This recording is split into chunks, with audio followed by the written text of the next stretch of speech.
यह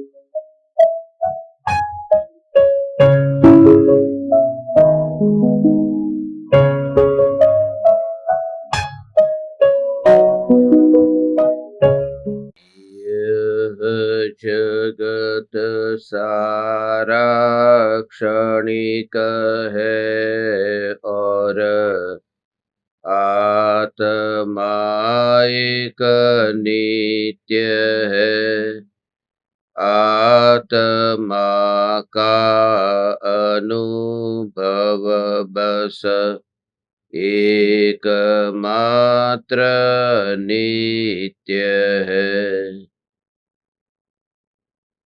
कहन राज को कर नमन, करो महान यह काज।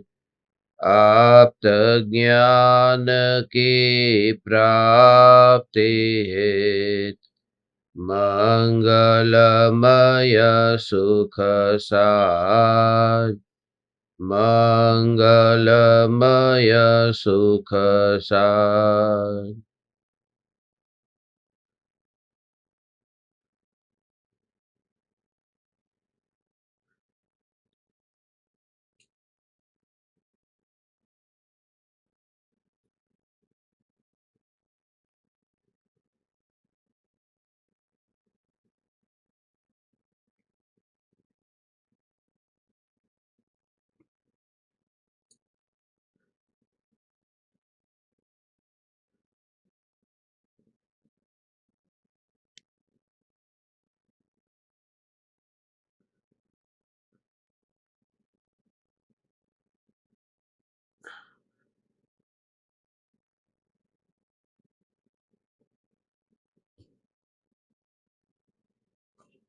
चैतन्य स्वभावी भगवान आत्मा स्वयं ही चैतन्य समय सार है। चैतन्य समय सार का प्रतिपादक ग्रंथाधिराज समय सार अभिप्राय प्रधान ग्रंथ है।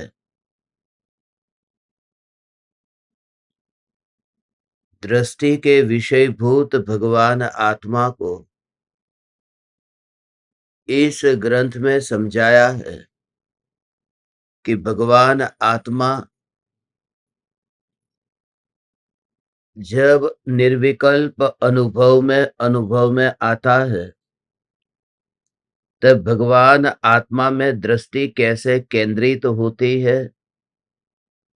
दृष्टि में भगवान आत्मा आना अर्थात कोई आंखों से दिखाई देना ऐसा नहीं है, क्योंकि भगवान आत्मा अरूपी है, अदृश्य है। भगवान आत्मा इंद्रियों के द्वारा जानने में आ सके ऐसा तत्व नहीं है,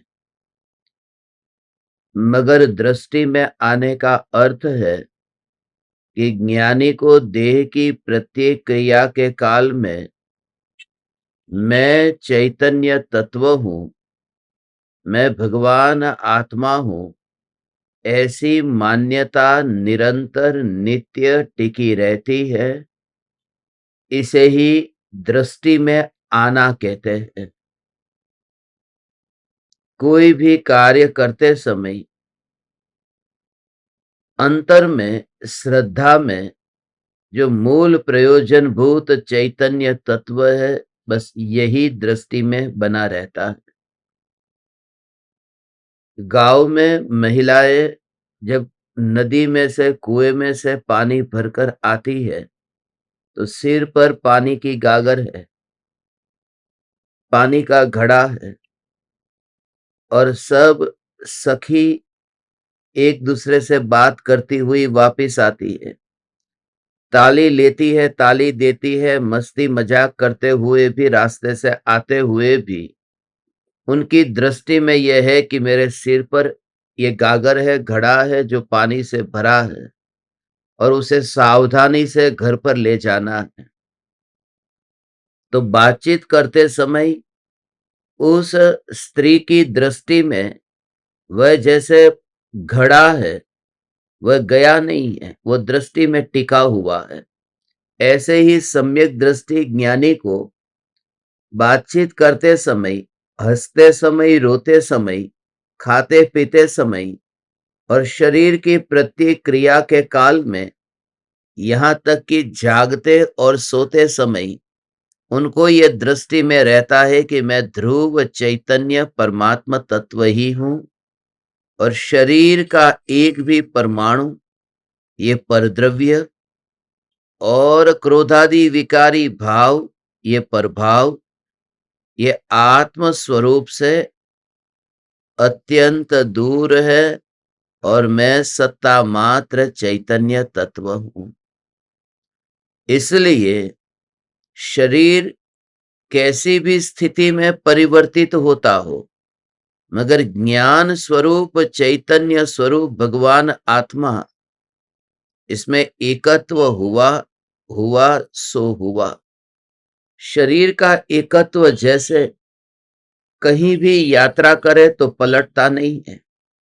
जैसे मैं पूरब दिशा की ओर देखता हूं और पश्चिम की ओर देखूं, तो मैं जो शरीर में मानता हूं कि यह शरीर मेरा है, वह मान्यता तो वही रहती है। कोई भी संयोग हो, पुत्र पत्नी परिवार हो, धन संपत्ति हो, गाड़ी मोटर बंगला, ये सब में कैसी भी शरीर की स्थिति होने पर जो अपनापन का भाव है कि यही मैं हूं, मेरे है, ऐसे ही सम्यक दृष्टि को ये अपनापन निरंतर रहता है कि मैं ध्रुव चैतन्य परमात्मा तत्व हूं। उसे कहते हैं अभिप्राय में ज्ञानी को भगवान आत्मा ही बसा हुआ है, भगवान आत्मा ही टिका हुआ है। तो भावों के पलटने में और संयोगों के पलटने में उनकी दृष्टि में कहीं पर भी धुंधलापन नहीं आता है, दृष्टि स्पष्ट रहती है। मैं चैतन्य तत्व हूं, मैं चैतन्य तत्व हूं। तो अनादि अनंत विराट जो अस्तित्व है, वह विराट अस्तित्व ही दृष्टि में आया तो ये वाणी ये बिल्कुल गायब हो जाती है। इसलिए जो भगवान की दिव्य ध्वनि सुनते सुनते इतने डिस्कनेक्ट हो जाते हैं, सुनने की क्रिया से डिस्कनेक्ट हो जाते हैं कि वह भगवान आत्मा आत्मा में लीन हो जाता है। वह फिर जंगल का जानवर भी हो, पशु पक्षी हो, तो भगवान के समूह शरण में ऐसे वाणी से वह अलग हो जाता है। ज्ञान ज्ञान ज्ञान ज्ञान ज्ञान ज्ञान ज्ञान, उस ज्ञान ज्ञान ज्ञान ज्ञान ज्ञान ज्ञान ज्ञान, उस ज्ञान ज्ञान का ही अनुभव। और वह अनुभव कैसा है? जैसे एक टंकी है और उस टंकी में से बाहर 5 नल आते हैं, तो वो 5 नल में से नल खोलो तो पानी बाहर जाता है।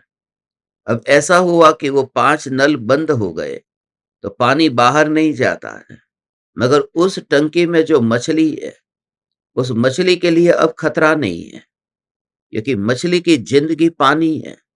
यदि वो नल में से पानी बाहर चला जाता तो मछली फिर जीती कैसे, अनुभव कैसे करती पानी का? तो वो नल को बंद कर दिया और फिर मछली पानी में अनुभव करती है कि यही मेरा जीवन है। तो सम्यक दृष्टि ज्ञानी जब ध्यान में एकाग्र होता है तो ये 5 इंद्रिय है, ये 5 इंद्रियों के नलों से जो ज्ञान बाहर की ओर बहता था, जैसे चमड़ी के माध्यम से ठंडा पानी, गर्म पानी, अभी बरसात का मौसम है, भेज वाला वातावरण है, तो उसका स्पर्श होता है। गर्मी के दिनों में चमड़ी रूखी सूखी हो गई तो वह अनुभव होता है। सर्दी के दिनों में चमड़ी सिकुड़ गई तो ये अनुभव होता है।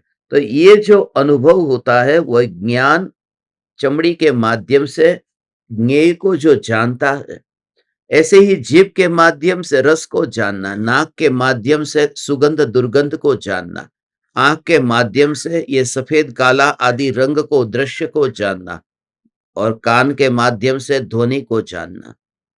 जब पांचों नल बंद हो गए और तब वह जो ज्ञान है, वह ज्ञान जगत में किसी पर को जानने न जाए और फिर वह ज्ञान में ही अपने जीवन का अनुभव हो।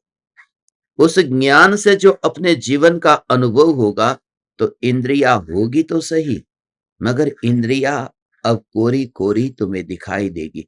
कोरी का अर्थ क्या है?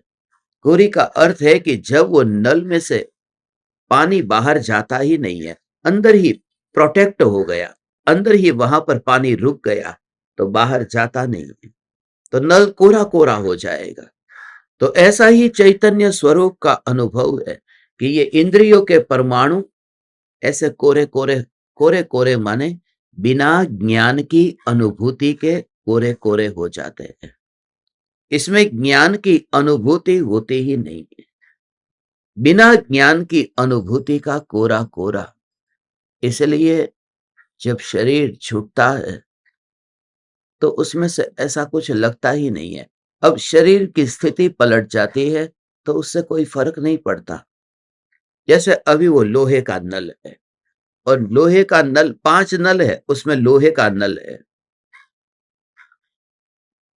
उसमें पुराना होते होते जंग लग गई, वो खराब होने लगा, उस नल का रंग बदलने लगा, उस नल में से कुछ परत गिरने लगी, कुछ परमाणु बिखरने लगे, ऐसा हुआ। मगर जो मछली टंकी के अंदर है उसे कोई विकल्प नहीं आता कि नल कैसा है।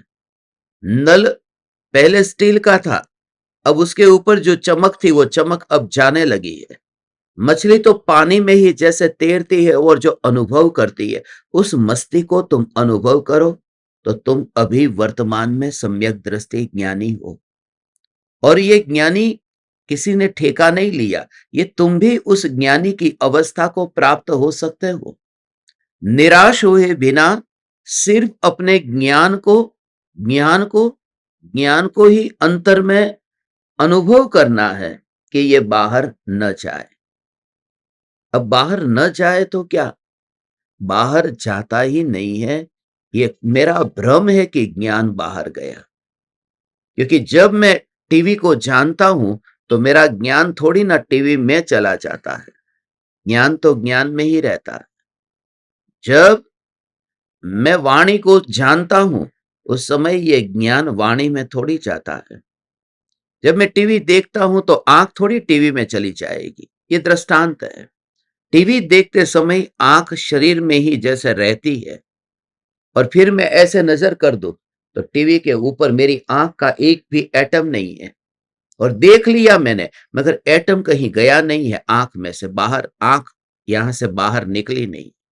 तो ऐसे ही तुम्हें यह अनुभव करो कि हे चैतन्य परमात्मा, ये ज्ञान इंद्रियों में कहीं गया ही नहीं है। ऐसा भेद ज्ञान आचार्य कुंद कुंद देव इस ग्रंथाधिराज के बंध अधिकार में करते हैं। तब तुम अभिप्राय से सम्यक होने से अब तुम्हें बंध नहीं होगा। बंध उन्हें नहीं होता जो खाना खाते हैं, पीते हैं, चलते हैं। बंध उन्हें होता है जो ये मानते हैं कि मैं खाता हूं, पीता हूं। जैसा मानते हैं उसी प्रकार से वहां आगे तैयारी होती है। मैं भगवान आत्मा हूं। ये लॉ ऑफ अट्रैक्शन का जो सिद्धांत है, जैसा तुम्हारा रस होगा ऐसे ही तुम वहां पर पाओगे। जैसा सोचोगे ऐसे तुम हो जाओगे। कहते ना, मैं भैंसा हूं, मैं भैंसा हूं, मैं भैंसा हूं, मैं भैंसा हूं, मैं भैंसा हूं। जैसा सोचता था तो उसके जैसा ही वर्तन करने लगा, उसी की तरह ही प्रवर्तन करने लगा। मैं जैसा हूं, मैं जैसा हूं, बस उस प्रकार से फिर वो चिंतन विचार ऐसा ही होने लगता है। पहले दिन जो बेटी शादी के बाद ससुराल गई, अब मैं यहाँ की बहू हूं, बहू हूं, बहू हूं। तो अब वो जो विचारधारा है, वो विचारधारा उस रूप में ही होगी। फिर वो घर से बाहर ऐसे न निकलेगी।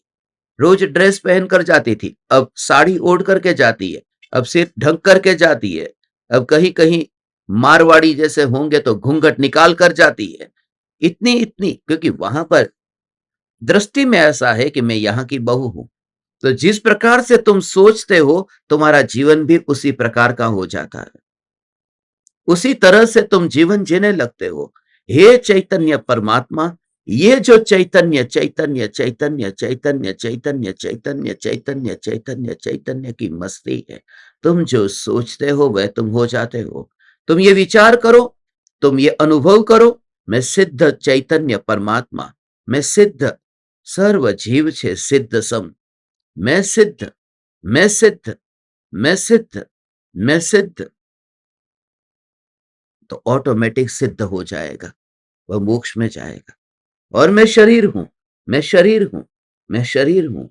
तो यहां से मर करके अगले भव में फिर नया शरीर मिलेगा, क्योंकि लॉ ऑफ अट्रैक्शन, जिसका तुम जिसका तुम ध्यान करते हो, तुम वहां पहुंच जाते हो। यदि शरीर का ध्यान करते हो तो अगले शरीर में पहुंच जाते हो। यदि सिद्ध का ध्यान करते हो तो सिद्ध शिला पर पहुंच जाते हो। ऐसा ही ये पूरा हमारी दृष्टि का खेल है। इसलिए हे चैतन्य परमात्मा, सभी विषयों को बिल्कुल अनदेखा कर दे, अनदेखा कर दे। तेरी ये चैतन्य तत्व की मस्ती ही तुझे अनंत सिद्धों की गोद में बिठा देगी। बिल्कुल गायब हो जा, उस मछली की तरह जो बाहर की टंकी का रंग देखने न आए, टंकी में बाहर लगे हुए नल को देखने न आए, और वह अनुभव पानी का ही अनुभव हो।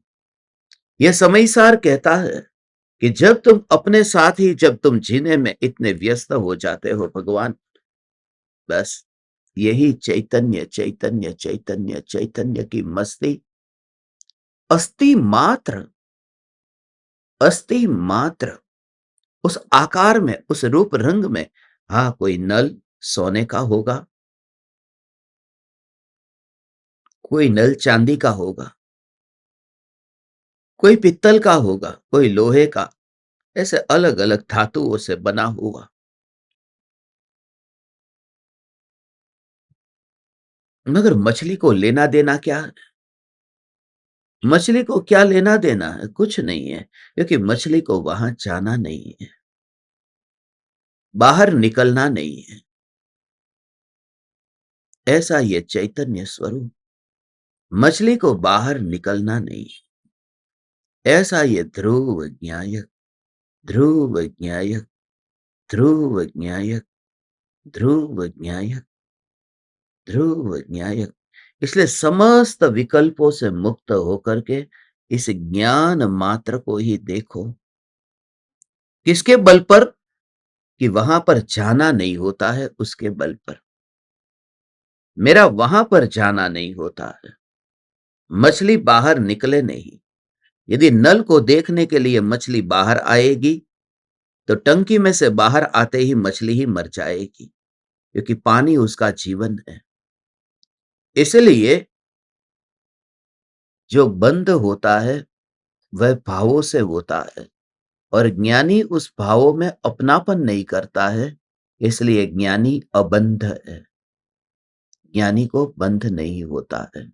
हे चैतन्य परमात्मा, ऐसा भगवान आत्मा का निर्मल शुद्ध चैतन्य स्वरूप है। अभी ये दो गाथाएं साथ में लेनी है, 263 और 264। ये दो गाथाएं बताती है कि जैसे हिंसा करने से पाप नहीं बनता, वो अभिप्राय से पाप बनता है कि मैं हिंसा कर सकता हूं। वो बेहोशी की वजह से पाप बनता है, बेहोशी की वजह से। यदि जागृति हो तो फिर उस प्रकार के पाप ही ना हो।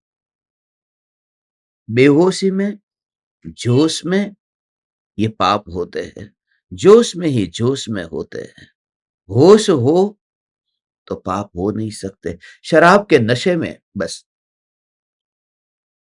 ये चित्र विचित्र कल्पना होती है।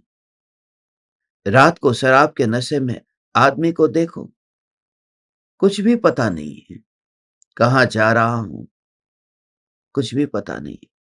घर के दरवाजे के बाहर खड़ा हो तो भी शराब के नशे में, और वो बोलता है कि कोई मुझे अपने घर पर पहुंचा दो, कोई मुझे अपने घर पर पहुंचा दो, ऐसा कहता है। अब वो घर के पास ही खड़ा है और चिल्ला रहा है, कोई मुझे अपने घर में पहुंचा दो, घर के पास पहुंचा दो। एक आदमी वहां से गुजरा, उसने कहा तू सीधा जा, फिर राइट ले, फिर लेफ्ट ले, दाएं मुड़ बाएं मुड़, इधर जा उधर जा, ये कहा तेरा घर आ जाएगा। ये जो उस आदमी को जो कह रहा है वो कहां लेके जा रहा है? सीधा दाएं बाएं, सीधा इधर उधर, वो कहां लेके जा रहा है? वो जहां पर भी लेकर के जा रहा है मुझे नहीं पता, मगर इतना पक्का पता है कि वह आदमी उसे उसके घर से दूर लेकर जा रहा है, क्योंकि उसके घर पर तो वो पहले से ही था। इसलिए जब तुम किसी गुरु से पूछो कि आत्मा को पाना है और गुरु कहे तू इधर जा और उधर जा और उधर जा और उधर जा, तो गुरु तुम्हारे साथ धोखा दे रहा है। सदगुरु वह है जो कहता है कि तू यहीं पर ही है, सिर्फ नशे में है, इस वजह से तुझे पता नहीं चल रहा है। वो मोह के नशे की वजह से तू ये समझ नहीं पा रहा है। ऐसा ये चैतन्य स्वरूप, ये भगवान आत्मा, यही मैं हूं। सदा काल ये जागृति सम्यक दृष्टि को रहती है। स्वप्न में है तो फिर नए नए नए नए सपने देखेगा।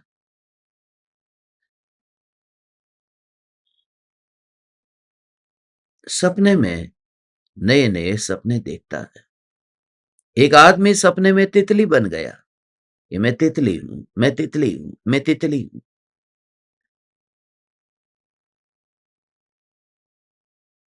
सपने में तितली बन गया। अब हुआ ऐसा कि उसका सपना छूट गया और देखा कि मैं मनुष्य हूं, मगर भरोसा नहीं बैठा कि मैं मनुष्य हूं। उसे लगा कि जैसे मनुष्य को यह सपना आया कि मैं तितली हूं, मैं तितली हूं, ऐसे ही तितली को भी तो सपना आ सकता है कि मैं मनुष्य हूं। तो मनुष्य होने पर भी यह भरोसा न बैठा। मनुष्य सपने में चला गया, मैं तितली हूं, मैं तितली हूं। तो तितली को सपना आया कि मैं मनुष्य हूं, मनुष्य हूं। रियलिटी में वो मनुष्य ही है, मगर वो उसे भी सपना देखता है, क्योंकि सपने में खोए हुए व्यक्ति को जब असलियत का पता चले तो भी वह डाउट हो जाता है। ऐसा ही है कि मैं मान के बैठा हूं, मैं मनुष्य हूं, मैं संसारी हूं, मैं पापी हूं, और जब कोई गुरु कहे कि तू तीन लोक का नाथ परमात्मा है, तब वह भी उसे सपना जैसा लगता है। क्या ये सच होगा कि मैं परमात्मा हूं? क्योंकि झूठ में जीने वाले व्यक्ति को ये सत्य भी फिर झूठ जैसा प्रतीत होता है। बात सत्य में नहीं है, बात अपने अंदर के कचरे में है, बात अपने भीतर में है। इसलिए जब कोई व्यक्ति से तुम कुछ कहो कि तुम ये काम करोगे, तो वो कहते हाँ। सचमुच, सचमुच सच्चे व्यक्ति अक्सर लूटे जाते हैं। झूठा व्यक्ति, सच्चे व्यक्ति हमेशा यही मानते हैं कि सारी दुनिया मेरी तरह ही सच्ची होगी, इसलिए ईमानदार व्यक्ति की जेब कट जाती है। अक्सर देखो, चोरों के घर पे चोरी कम होती है, ईमानदार लोगों के वहां। एक आदमी ने गांव का भोले भाले व्यक्ति को पकड़ लिया, उसके घर पर गया और वहां चोरी करके माल लेकर आ गया। पकड़ा गया, अदालत में मुकदमा चला और जज ने कहा कि तूने ऐसे आदमी को भी नहीं छोड़ा, बिल्कुल गांव का सबसे भोला आदमी। बोले यही एक आदमी ऐसा था जिसे लूटा जा सकता था, बाकी तो सब पहुंचे हुए। क्योंकि जो जो सरल है वो कभी ये सोच ही नहीं सकता कि दूसरा कुटिल हो सकता है। उसे विचार में भी नहीं आ सकता कोई चोरी कर सकता है। चोर हमेशा अपनी जेब को हाथ लगा करके ही रखता है, क्योंकि उसे लगता है कि हर कोई चोर होगा। सम्यक दृष्टि को मैं चैतन्य हूं, मैं चैतन्य हूं, मैं चैतन्य हूं, ऐसा ही दृष्टि में आया कि वो प्रत्येक आत्मा को चैतन्य ही चैतन्य ही चैतन्य ही देखता है। ये शुद्ध चैतन्य स्वरूप भगवान आत्मा, हे चैतन्य परमात्मा, ऐसा ही तुम अनुभव करो। मैं ज्ञान मात्र चैतन्य। फिर यदि अभिप्राय में परिवर्तन आ गया तो अभिप्राय के पलटने से अब तुम्हारे सब अपराध माफ है, क्योंकि सारे के सारे पाप अभिप्राय के मिथ्या होने की वजह से ये पाप का बंध होता था। अभिप्राय में अब भूल नहीं होती, इसलिए नए पाप का बंध भी नहीं होता। दूसरों को मारने का भाव आया, ऐसा दूसरा मरा या नहीं मरा बस वो अलग बात है, मगर मेरे भीतर में भाव तो था। बस इस दुनिया में जो पकड़ा जाता है वह चोर माना जाता है, नहीं पकड़ा गया वह चोर कैसा। और धर्म के मार्ग में वो पकड़ा जाए या न पकड़ा जाए, केवली परमात्मा के केवल ज्ञान के कैमरे के कैद खाने से वह बच नहीं सकता है। वहां तो सब कुछ जानने में आ रहा है। भाव क्या है, अभिप्राय क्या है, बस मूल बात जहां पर बस जो कुछ नहीं करता मगर भाव है अंदर में। नारकी है ने, नरक में जो नारकी है वहां असुर कुमार नाम के देव तिल तिल करे देह के खंड, असुर भिड़ावे दुष्ट प्रचंड। नरक में नारकी एक दूसरे के शरीर के टुकड़े टुकड़े कर देते हैं। असुर कुमार नाम के देव है, वो बहुत ही लड़ाते हैं, सताते हैं। इनको नारकियों को जब लड़ाते हैं तो वो असुर कुमार नाम के देव ने तो कोई युद्ध नहीं लड़ा, कोई मारकाट नहीं करने गए, मगर दूसरे को लड़ाना है। उस भाव की वजह से वो सबसे ज्यादा कर्म बांधते हैं। खुद करो नहीं, दूसरे से कराओ। अब नौकर है घर में और कोई बाहर से आया तो कह दिया, जा कह दे कि सेठ घर पर नहीं है। तो नौकर ने तो बोल दिया सेठ घर पे नहीं है, तो झूठ बोला ने, झूठ बोला है। वहां पर जाकर के झूठ नौकर ने बोला है, सेठ तो बाहर भी नहीं निकला, मगर आदेश सेठ का था। सबसे अधिक कर्म उस सेठ को बंधेंगे, नौकर को नहीं। वो तो अपनी ड्यूटी निभा रहा है, वो तो काम कर रहा है। असली बात यह है कि बात शुरू कहां से हुई है, अभिप्राय से शुरू हुई है। इंटेंशन तुम्हारा क्या था, इंटेंशन तुम्हारा था बस। और सभी को यह भ्रम होता है कि मेरा इंटेंशन तो कभी गलत होता ही नहीं है, मैं तो बिल्कुल सच्चा हूं, दूध का धुला हुआ, मेरे में दोष है ही नहीं। यदि दोष में दोष का स्वीकार हो जाए तो फिर जागृति जागृति जागृति से भरा हुआ हो जाए, सदा काल ये जागृति। मैं चैतन्य परमात्मा तत्व, यह जागृति तो ऑटोमेटिक पाप से छूटता जाता है। मैं किसी को मारूं, वो मरे या न मरे, बस ऐसा ही होता है। वन जंगल में देखते हैं जानवर, अभी शेर हिरण के पीछे जा रहा है, मगर हिरण भाग गया, पकड़ में नहीं आया, मगर उसको हिंसा का पाप लगेगा। झूठा है, मगर झूठा होने पर भी वो हिंसा का पाप लगेगा। ऐसे ही कोई बकरे को काटता है और कोई केक के ऊपर चित्र बना देता है एनिमल का और उसको काटता है, दोनों में हिंसा का पाप एक सा है। ये कट करना आया कहां से, कैसे करते कट करना, क्या कनेक्शन है केक को कट करना। ये कट गई, इतनी जिंदगी कट गई है, मगर उसका प्रयोजन ही क्या है। भाव से कर्म का बंध होता रहता है। जैसे जैसे भाव है और जन्म में रस है तो बस जन्म मरण में रस है। इसलिए हम सभी समाधि प्रज्ञा ज्ञान दीपकों के लिए उस समय जो कनेक्शन फील करते हैं, उस समय जो एहसास होता है कि आज हे चैतन्य परमात्मा, तुम इस पृथ्वी पर तुम आए थे, तुम मां के गर्भ के घने अंधेरे में से आए थे, और जब तुम्हारे पर सूर्य की रोशनी पहली बार पड़ी थी, अब तुम्हारे भीतर में चैतन्य असु का उदय हो, चैतन्य सूर्य का उदय हो। तुम अपनी अज्ञान की अंधी दृष्टि से मुक्त होकर तुम इस सूर्य को देख सको। ऐसा जब बार बार बार बार तुम्हारे भीतर में ये विचार चलेगा भगवान, तो ऑटोमेटिक तुम डिस्कनेक्ट हो जाओगे। ये तुम तैयारी ही कर रहे हो, आज नहीं तो कल।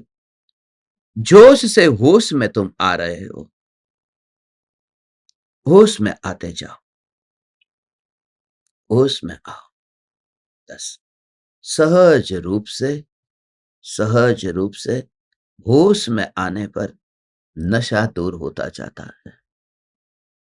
बस मैं ज्ञाता दृष्टा हूं, मैं ज्ञाता दृष्टा हूं, मैं ज्ञाता दृष्टा हूं, मैं ज्ञाता दृष्टा हूं। जागृति रखो, बाकी तुम कुछ भी करो। कितना भी कोई पाप करे, जागृत है तो वो पाप से छूटने में उसे ज्यादा दिन नहीं लगते हैं। जागृत है ना, इस वजह से क्योंकि दिखाई देता है। जानबूझकर के लंबे काल तक जहर नहीं पिया जा सकता, मगर नींद में ही नींद में कितना भी जहर पिया जा सकता है जागा हुआ व्यक्ति। इसलिए जो शराब के नशे में है उसे पता ही नहीं रहता। एक आदमी को पूछा तूने कितनी बोतल पी ली, कि पता ही नहीं। पहले गिनता था, 1 बोतल, 2 बोतल, 3 बोतल, धीरे धीरे धीरे धीरे गिनते गिनते फिर पता ही नहीं चला। गिनने वाला था वो गिनने वाला ही मर गया, कि कितनी बोतल पी है वो गिनने वाला जो था वही मर गया, तो ध्यान ही नहीं रहा। ऐसी ही हालत हो जाती है, बेहोशी में फिर भूल जाते हैं। तो पूरी तरह से जागृत, सामने वाले का अहित होगा तो होगा, नहीं होगा तो नहीं होगा, मगर तुम हिंसा करने का जो भाव आया है वो शेर को पाप का बंध होगा। कल हिंसा के बारे में कहा था, आज ये 4 पाप पर ये जो 2 गाथाओं का वर्णन है, ये देखो 263 और 264, ये दोनों गाथाएं एक साथ में जोड़े में हैं। एव मलिये अदत्ते अबंभ चेरे परिगहे चेव किरदि अजवसाणं जम तेण दुबज्जदे पावम तहवीयसच्चेदत्ते बंभे अपरिगहत्तणे चेव किरदि अजवसाणं जम तेण दुबज्जदे पुण्यम। ये जो पुण्य और पाप का बंध होता है वो उसका वर्णन किया है। 263 में पाप का वर्णन है कि जैसे हिंसा के बारे में बताया कि हिंसा फिजिकली नहीं की मगर मेंटली हिंसा हो गई। सीधी भाषा में फिजिकली नहीं की मगर मेंटली हिंसा की तो पाप बन गया। ऐसे ही फिजिकली झूठ नहीं बोला, फिजिकली चोरी नहीं की, फिजिकली कुशील सेवन नहीं किया, किसी स्त्री का सेवन नहीं किया, फिजिकली परिग्रह इकट्ठा नहीं किया, मगर फिर भी वो जो भाव से मेंटली जो कुछ भी होता है उससे जीव को पाप का बंध होता है। ऐसे ही फिर वाणी में कि फिजिकली फिर न सत्य बोलने गया, न अचौर्य का पालन करने गया, न ब्रह्मचर्य का पालन किया, न अपरिग्रह का, मगर फिर भी उसके जो नहीं करना है ऐसा जो संकल्प है, जैसे मुनिराज का संकल्प है कि मैं सत्य बोलूंगा, चोरी नहीं करूंगा, ब्रह्मचर्य का पालन करूंगा, परिग्रह इकट्ठा नहीं करूंगा, ऐसा जो अंतर में संकल्प है, उस वजह से फिर उस भाव से फिर उनको पुण्य बंध होता है। छठा गुणस्थान है ना, ये 5 महाव्रत का गुणस्थान है, तो वो पुण्य के बंध का गुणस्थान है। और ये जो है वो 5 पाप, उसमें इंटेंशन की मुख्यता है कि भाव और अभिप्राय, असत्य, चोरी, ब्रह्मचर्य और परिग्रह। सामने वाले का पुण्य का उदय हो, सामने वाले का आयुष्य अभी बाकी हो और न मरे। तुम्हारा भाव तो ऐसा था ना। ऐसे ही झूठ, झूठ बोलने का, झूठ करने का, ऐसा जो जो भाव है सामने वाले का, कुछ भी नहीं बिगड़ता। ऐसा होता है हो? सामने वाले का कुछ भी नहीं बिगड़ा, मगर हमारे भीतर में झूठा जो भाव आया। हम झूठ बोलते हैं तो ऐसे लोगों के सामने झूठ बोलते हैं कि जहां पता है कि हम पकड़े नहीं जाएंगे। तो जब पता चल गया कि मैं पकड़े जाने वाला नहीं हूं, तो वहां पर और झूठ, तो भाव तो चलता रहा, पकड़ा नहीं गया है वहां पर, मगर भाव झूठा है ना। सम्यक दृष्टि माने सरल, इतने सरल हो गए, जैसा है ऐसा हो जाना बस। मैं ये नहीं कहता हूं पापी नहीं होते सम्यक दृष्टि, पापी होते हैं, मगर पापी ये छुप करके नहीं है, ये स्वीकार भाव है, माया और कपट नहीं।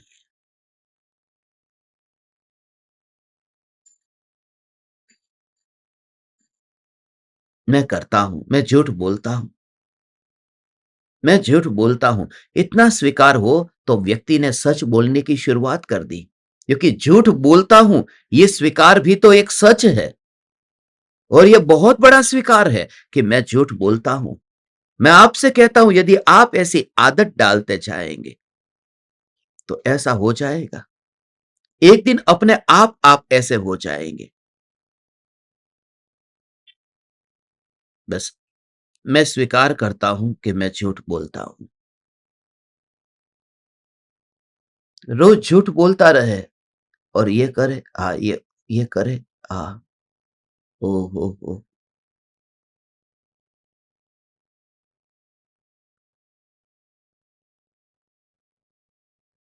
स्वीकार पाओ। और सब जीव अपने अपने पाप को, अपने अपने कपट को, अपनी अपनी माया को, सभी जीव ये अच्छी तरह से जानते हैं, अच्छी तरह से जानते, सब अच्छी तरह से जानते हैं।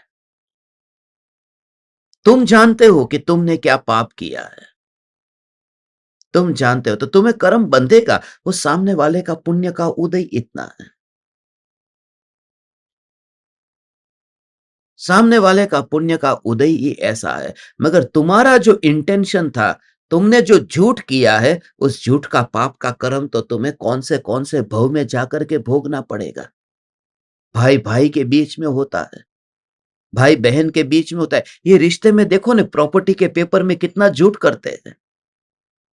सामने वाला अनपढ़ हो, पता ही ना हो, या फिर उसने तुम्हारे पर अगाध, इतनी अटल, इतनी श्रद्धा रखी हो कि ये मेरा भाई है, वो सच्चा ही करेगा, कभी गलत नहीं करेगा। सिर्फ इतना है कि वो अनपढ़ है और भाई पढ़ा हुआ है।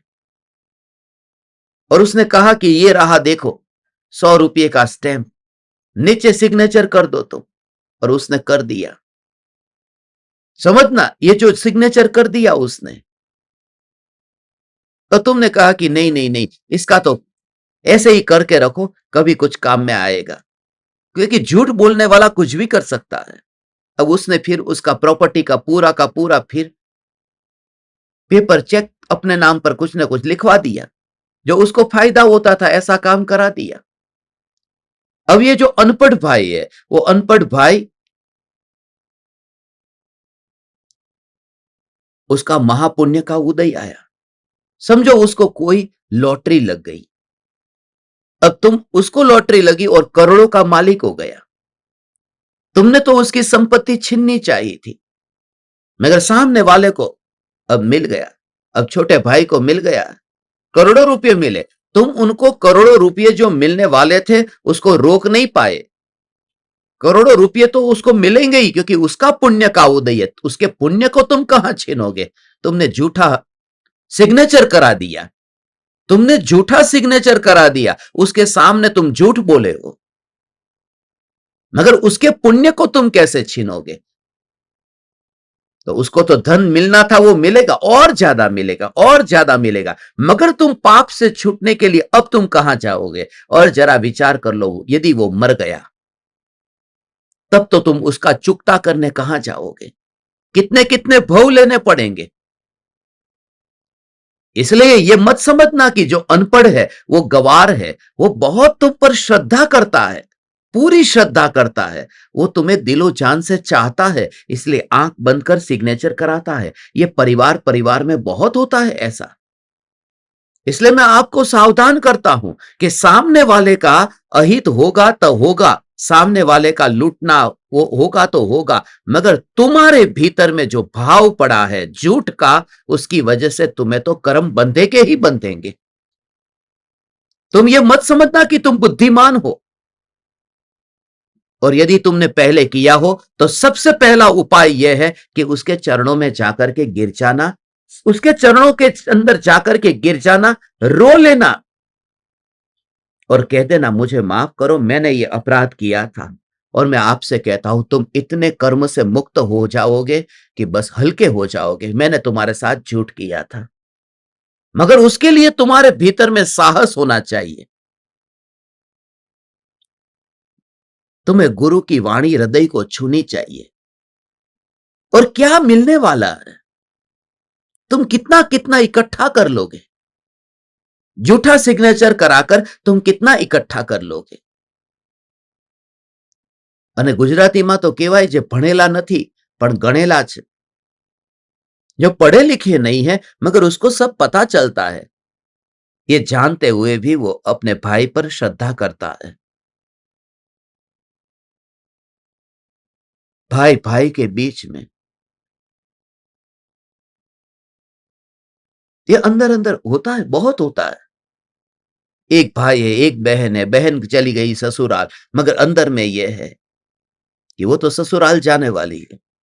उसके भाग में तो अब इतनी प्रॉपर्टी देंगे तो वो दामाद के पास जाएगी, हमारे पास क्या रहेगा। इसलिए बेटे के नाम पर ज्यादा, बेटी के नाम पर कम, क्योंकि वो दामाद है, वो भी तो थोड़ा बहुत कमाएगा। क्या हम ही सब कमा करके अब उनको देंगे? ये सब जो माया है, ये जो कपट है, ऐसा है।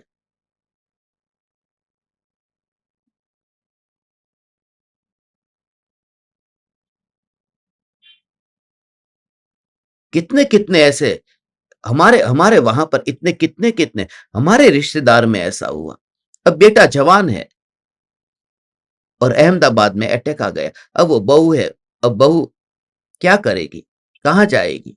नई शादी करना नहीं चाहती, अब वो कहां जाएगी? बेटा मर गया तो बस, बेटा है तब तक बहू मेरी, अब निकल तू घर में से बाहर। तो भगा दिया। मैंने देखा घर से बाहर भगा दिया। ये तो बेटे की बहू थी, बेटा ही नहीं है तो बहू किसकी? अब वो अपनी जिंदगी, पूरी जिंदगी अपने पति के नाम पर करके आई थी। ये किस्मत का खेल है कि पति मर गया, इसका मतलब ये थोड़ी है कि तुम उसको घर से बाहर निकालो। और जिसके जीवन में इतनी नीति और न्याय नहीं है, इतना जीवन के अंदर जिसके हृदय में कोमलता नहीं है, वो जीव कहां समयसार पड़ेगा, वो कहां वो मोक्ष में जाएगा। यहां तो छोटी सी बात है कि वो कहती है कि मुझे घर के अंदर एक कमरा दे दो, मैं कमरे में रहूंगी और अपने पति के नाम का ही जीवन भर जाप करती रहूंगी, भले वो नहीं रहा।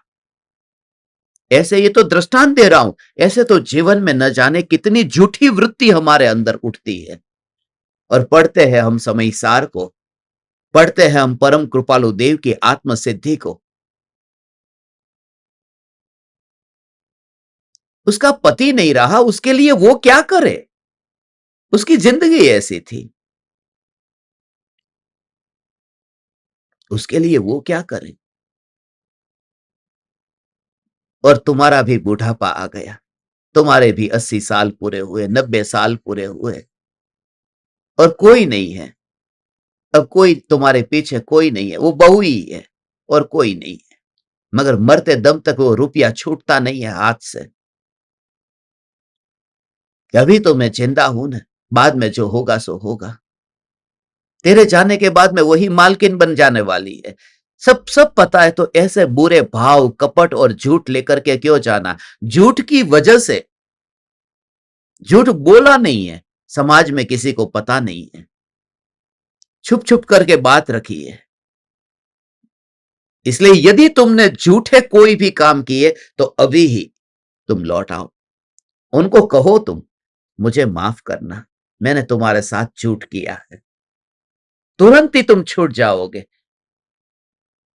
तुरंत छूट जाओगे। और तुम्हारे भीतर में सत्य का अंकुर होगा, बीजारोपण होगा। ट्रूथ वहां से शुरू होता है। और आज नहीं तो कल सत्य बाहर आएगा, क्योंकि पाप का घड़ा फूटे बिना रहता नहीं है। आज नहीं तो कल, अरे आज वो नहीं जानेगा तो कल जानेगा कि तुमने झूठ क्या किया है, मगर उसके लिए साहस चाहिए। किसी की वस्तु की चोरी कर ली, मगर चोरी करने का भाव आए या न आए, चोरी तो चोरी है। कोई पकड़ा जाए न पकड़ा जाए, मगर कर्म तो बंधा है। अभिप्राय से, अध्यवसान से, ये मिथ्या अध्यवसान की वजह से कर्म तो बनता ही रहता है। बहुत सावधान, बहुत सावधान, बहुत सावधान रहने की जरूरत है। ये संसार इतना जटिल है। हे चैतन्य परमात्मा, हम धन्य भागी है, सचमुच हम धन्य भागी है कि परम कृपालु देव जैसे महापुरुष जो न्याय और नीति में इतने परिपक्व थे। कृपालु देव का न्याय और नीति से भरा हुआ जीवन,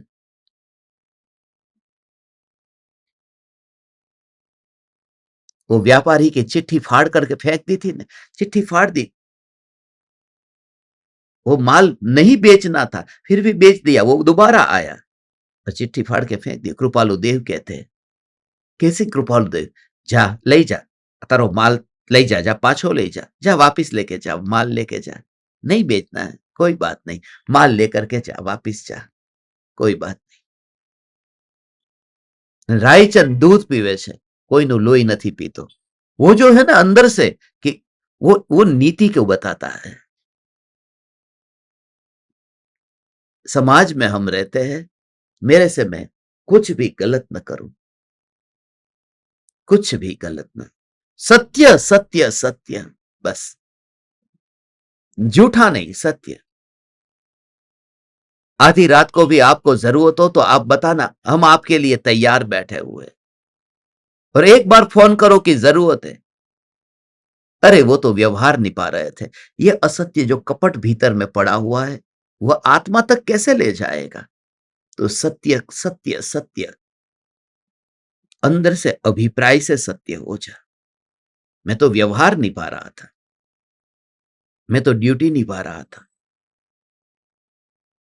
इसलिए इस जमाने में जितने भी वाद विवाद, लड़ाई झगड़ा, ये सब छोटी छोटी बात इतनी बड़ी बन जाती है।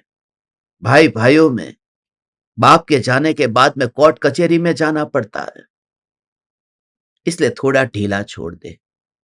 तेरे भाई को, तेरे बेटे को, तेरी बेटी को ये कृपालु देव इतने नहीं जचे हैं जितने तुझे जचे हैं। तो तुझे तो कृपालु देव मिले ने, तो थोड़ा ढीला छोड़ दे, छोड़ तू। और उस समय जो तुझे आनंद मिलेगा वो झूठे काम करने से भी नहीं मिलेगा।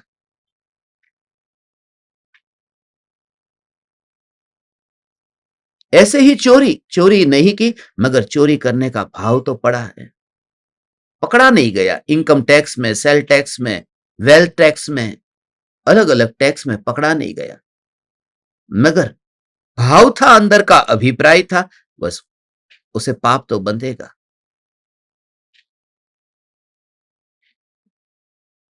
किसी का मोबाइल पड़ा है, उठा नहीं लिया, मगर सोने का चैन पड़ा था, उठा लिया। मोबाइल क्यों नहीं उठाया? कि पकड़ में आ जाता है। उसमें जो कोड है, उस कोड से पता चल जाएगा। यदि एप्पल का फोन होगा तो ट्रैकिंग करेंगे, पता चलेगा कि कहां पर वो फोन का लोकेशन ढूंढनेंगे, फाइंड माई में चले जाएंगे तो पता चल जाएगा कि फोन कहां पर है, इसलिए उठाना नहीं है। मगर सोने का चैन जो था उससे पता नहीं चलता है कि कहां पर चैन गया, उसको उठा लिया। तो मोबाइल को नहीं उठाया इसका मतलब ये नहीं कि चोरी नहीं की है, वो भाव से तो भाव तो आ गया। जीव को कर्म का बंध होता है वो अंतर के भाव से होता है। ये कहते बंध किस वजह से होता है? किस स्त्री को भोगा नहीं मगर देख करके भाव तो आया। वो भाव आने से, और जितने भी भाव आते हैं वो भाव यदि क्रिया में आ जाए, एक्शन में आ जाए, तो इस दुनिया में क्या हालत हो जाए, किसी की भी इज्जत सुरक्षित नहीं रहे। क्योंकि भाव में गंदापन, रास्ते पर चलते चलते किन किन के प्रति कैसे भाव आते हैं तुम खुद विचार करना। और मैं प्रामाणिक हूं, मैं कह देता हूं बहुत बुरे भाव आते हैं, आते हैं, और आते हैं मैं स्वीकार करता हूं, तो फिर कल दूर भी होंगे। तुम भी मेरे जैसे ही हो, कोई दूध का धुला हुआ नहीं है, मगर कोई स्वीकार कर लेता है, कोई स्वीकार नहीं करता है। और स्वीकार से ही तो पाप के छूटने की शुरुआत होती है। परिग्रह को इकट्ठा करो, तो जब तक वो परिग्रह तुम्हारे पास में रहेगा, अंदर से वो पास में रहेगा, तब तक वो ऐसा होगा।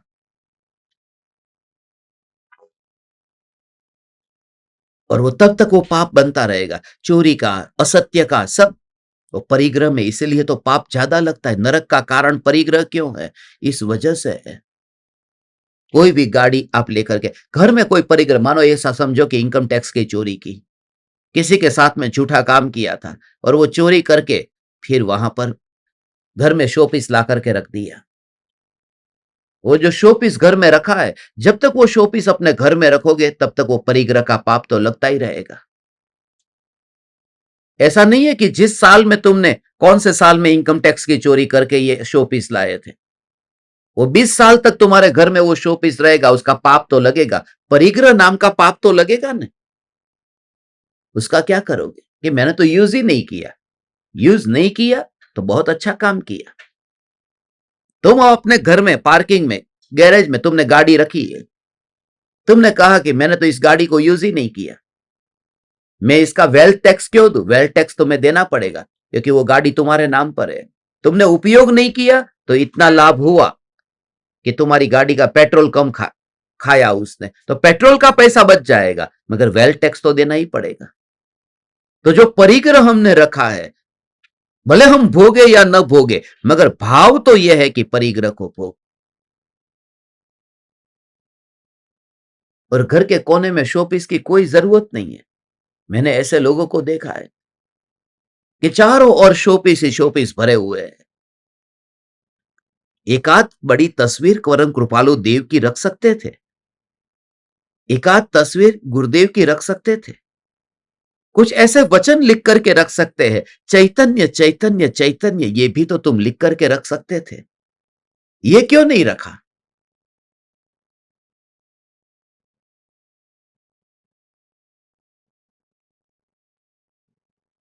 इसलिए अभिप्राय तुम्हारा कैसा है, सत्य सामने क्या हो रहा है, नहीं, मेरे भाव सच्चे हो, बस तू इतना काम तो कर। ये मुंबई में चातुर्मास मनाया जा रहा है ना, बस आप परमात्माओं के एक ही इंटेंशन से मुंबई में ये सब कहां पलट जाएंगे, कहां सुधर जाएंगे। मोहमयी नगरी यदि सुधर जाती तो परम कृपालु देव यहां से चले क्यों जाते?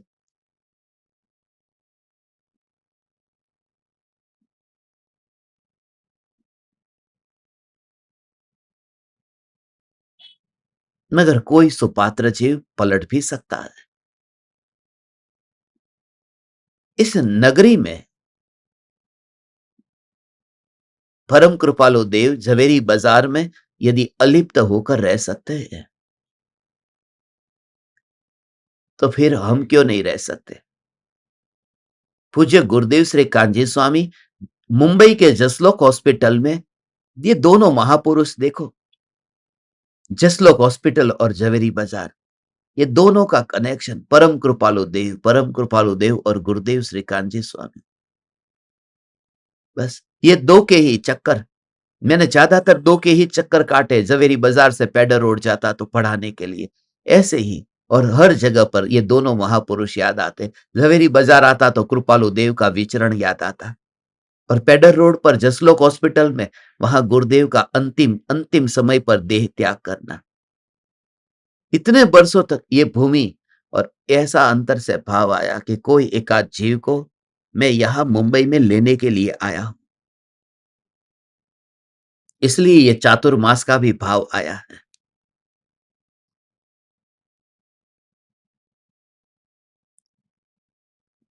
कल रात का जो सत्संग था, उस सत्संग को रात को सोने से पहले मैंने 2 बार सुन लिया। मुझे लगा कि वो मौन मौन मौन मौन अंदर से ही अंदर से सुनने का भाव आता था। जो धर्म शिष्य नहीं है वो अपने नाम भेज देना धर्म शिष्य के लिए और जुड़ना, क्योंकि आज के बाद में आपको धर्म शिष्य के अंदर अटेंड करने को नहीं मिलेगा। धर्म शिष्य हो जाओ, सत्संग को अटेंड करो। आज शाम का भी सत्संग वाल्केश्वर में होने वाला है। मैं देख लूंगा, एड्रेस आपको भेजूंगा। जो मुंबई में रहते हैं, कल कितने लोग आए, पूरा घर भर गया था उनका। और ऐसे दीवाने जिनके साथ में कनेक्शन फील होता है, चुपचाप रह करके वो मौन मौन को सुनता है, मौन मौन का अनुभव करता है। बस तेरे भाव सच्चे हैं। बस मैं मात्र ज्ञाता दृष्टा हूं, मात्र ज्ञाता दृष्टा हूं। और तेरे भाव सच्चे हैं, तेरे में दोष नहीं है। ऐसा हर किसी को लगता है, हर किसी को यह लगता है, मगर कचरा भरा ही पड़ा होता है। नहीं होता तो जीव यहां पर क्यों होता। इसलिए मैं पापी हूं, मगर मैं धन्य भागी भी हूं कि हे परम कृपालु देव, हे परम कृपालु देव, कि आपके द्वारा प्ररूपित ये तत्व ज्ञान जो मुझे प्राप्त हुआ, कि पता तो चला। यहां रास्ते पर बहुत कांटे हैं, रास्ते में कांटे हैं, मगर कांटे का पता ये सूर्य की रोशनी के बिना कैसे चलता। मगर रात के समय तो सूर्य की रोशनी नहीं होती, तब तो दिया जो जलता है उससे कांटे दिखाई देते हैं, तो सावधान रह जाते हैं। अभी तीर्थंकर परमात्मा का सूर्य नहीं है, मगर अभी परम कृपालु देव का जलता हुआ दिया तो है ना। इस जलते हुए दिए से हमें अपने दोष दिखाई देंगे, और हम परम कृपालु देव का अहो अहो उपकार मानते हैं कि हे परम कृपालु देव, आपके कारण हमें अपने दोष दिखाई देते हैं। इंटेंशन कैसा है, अंतर का अभिप्राय कैसा है। बस सत्य, अचौर्य, ब्रह्मचर्य और परिग्रह, ये सब भाव मेरे में पड़े हुए हैं। अचौर्य, सत्य, ब्रह्मचर्य और अपरिग्रह, अपरिग्रह, ये सब भाव मेरे अंदर पड़े हुए हैं। अरे कहां से पड़े हुए हैं। यदि ये पड़े होते तो ये झूठ कौन बोलता है, ये झूठा लेखा जोखा कौन करता है। ये मंदिरों में जितनी भी भगवान की मूर्तियां, कोई ही मंदिर ऐसा होगा जहां मूर्ति भगवान की बनी हो, उसका डोनेशन दिया हो, चेक से दिया होगा। वो कैश से ही जाता है, वो ब्लैक का जाता है। यहां तो मंदिरों में भगवान भी ब्लैक के बनते हैं। ब्लैक मनी से भगवान तैयार होते हैं मंदिरों के अंदर।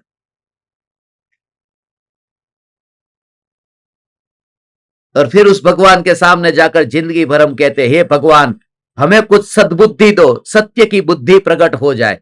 अब झूठ के ही ब्लैक के पैसे से भगवान बने, और उससे अंदर जाकर के व्हाइट की बुद्धि कैसे आएगी। भगवान ही ब्लैक के हैं,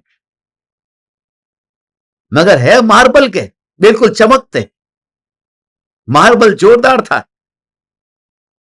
वियतनाम का था,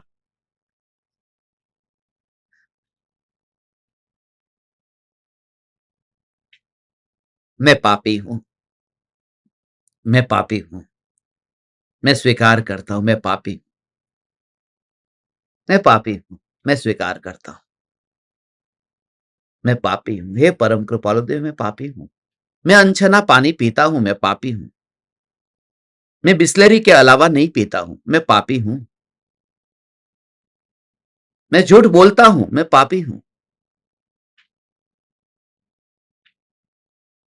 मैं झूठ बोलता हूं, मैं पापी हूं, मेरे पास में बहुत पैसे हैं मगर मैं कहता हूं मेरे पास में पैसे नहीं है, मैं पापी हूं, मैं इनकम टैक्स की चोरी करता हूं, मैं पापी हूं, मुझे कोई स्त्री अच्छी लगती है, मेरी फ्रेंड है, बहुत फ्रेंड है, मुझे बहुत अच्छी लगती है, मैं पापी हूं, और मेरे पास में परिग्रह भी है, मेरे नाम की गाड़ी है, मेरे नाम के घर है, मेरे नाम का, मैं पापी हूं, मैं तुम्हारे सामने कहता हूं मैं पापी हूं, ये पहले यहां से स्वीकार करो, तुम अपने में स्वीकार करो मैं पापी हूं, और अब मैं उसका विचार करूंगा कि, और मैं आपको बताता हूं इस पाप से छुट करके एक ना एक दिन नियम से देखना, मुनि धर्म अंगीकार करके उस रास्ते पर विहार करूंगा, मगर आज मैं स्वीकार करता हूं मैं पापी हूं, मैं पापी हूं, और उसका विचार, उसका चिंतन, फिर भेद ज्ञान, ये सब होगा, देखना तुम ये दीवानगी, आज ये तुम्हारे सामने ये समय सार चल रहा है, देखना हम मुनि होंगे तो देखना तुम, क्योंकि अंदर में तैयारी चल रही है, पाप का पता भी चल गया, दाग दिख गया तो दूर करने में अब देर नहीं लगेगी, हम दाग को देखते हैं, फिर उसका दूर करने का उपाय खोजते हैं, हम मरहम लगाते हैं, मेकअप नहीं करते, पिंपल को ढकने के लिए अब ज्यादा पानी पियो कि वो पिंपल चला जाए, तुम ऊपर मेकअप करते हो, ब्लशर कर देते हो, ये बस ढक जाए, पूरा दिखाई ही न दे,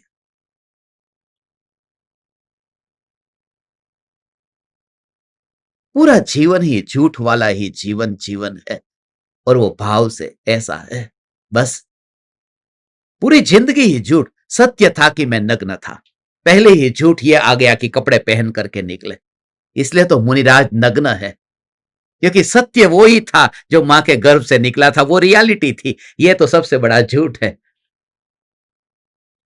इसलिए सत्य महाव्रत के धारक तो मुनि है, जो अंदर है ऐसा ही बाहर है, वो सत्य है,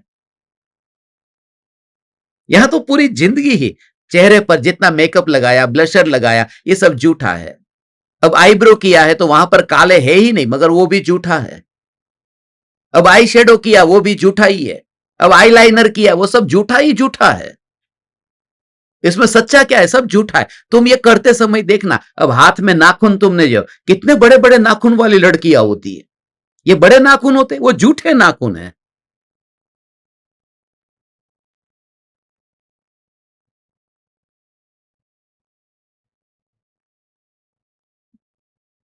गहने पहने, बाल है वो भी झूठे है, डाई की है, विग पहनी है, रंगाए हुए है, और इतना सब कुछ होने पर भी, इतना मिला तो भी चैन नहीं पड़ा, तो शरीर के ऊपर टैटू लगा दिया, वो टैटू होता है ना, पूरा पूरा झूठा का झूठा, जितना हो सके बस लेपा पोती करते जाओ, और जो शरीर के साथ में इतना झूठा झूठा झूठा जीवन, ऐसा ही तो जीवन चलता है, ओ हो, हे चैतन्य परमात्मा, यहां ये कहते हैं कि तुम पाप कोई भी नहीं करते, मगर तुम्हारे भीतर में कचरा पड़ा पड़ा हुआ है, वह ज्ञानी जानता है, वह केवल ज्ञानी जानता है, आज ही अपने पापों का प्रायश्चित करो, स्वीकार करो, और आज ही अपने पापों से मुक्त हो जाओ, मैं आप परमात्माओं को अनंत अनंत प्रणाम करता हूं, आज नया महीना चालू हुआ है, 1 तारीख है, आपका रिपोर्ट भेजने का डेट टाइम आ गया है, और ये जो महीना है बस 15 दिन की देरी है, 15 दिन के बाद में तो उमराला में अपन सब मिलने वाले हैं, पर्यूषण में, सब टिकट बुक कर लेना, नहीं की हो तो, मगर ज्यादा से ज्यादा दिन आना है, वैसे तो 1 महीना पूरा आना है, इस बार उमराला में 15 से 15 तक मांस खमन करेंगे, भोजनशाला पर ताला, मांस खमन, और 3 टाइम सत्संग, क्या मजा होगा फिर। कभी कभी 4 बार, आज अष्टमी भी है। ये कैसे, देखो क्या, 8 कर्म से छूटना है तो छूटने के लिए देखो 8वां महीना चालू हुआ है, आज 8वां महीना चालू हुआ है और अष्टमी का दिन भी है। ये क्या चमत्कार है। ओ हो, हे चैतन्य परमात्मा। ओ हो, सदा काल ये जागृति, मैं चैतन्य चैतन्य चैतन्य हूं। आप समस्त परमात्माओं का ऋणी हूं। आपके योग में रहकर मेरी सुबह इतनी अच्छी जाती है कि पूरा दिन फिर अच्छा जाता है। सुबह सुबह लोग परमात्मा का चेहरा देखते हैं। यहां तो कोई मूर्ति नहीं है परमात्मा की, मगर मैं तुम्हारी मूर्तियों को देख करके दिन की शुरुआत करता हूं, तो पूरा दिन मुझे बस तुम्हारी तुम्हारी तुम्हारी तुम्हारी यादों के साथ में रहता हूं और सत्संग करता रहता हूं। तुम्हें वाइब्रेशंस भेजता रहता हूं। तुम कितना रिसीव करते हो तुम्हारे ऊपर है। चैतन्य समयसार, चैतन्य समयसार, चैतन्य समयसार।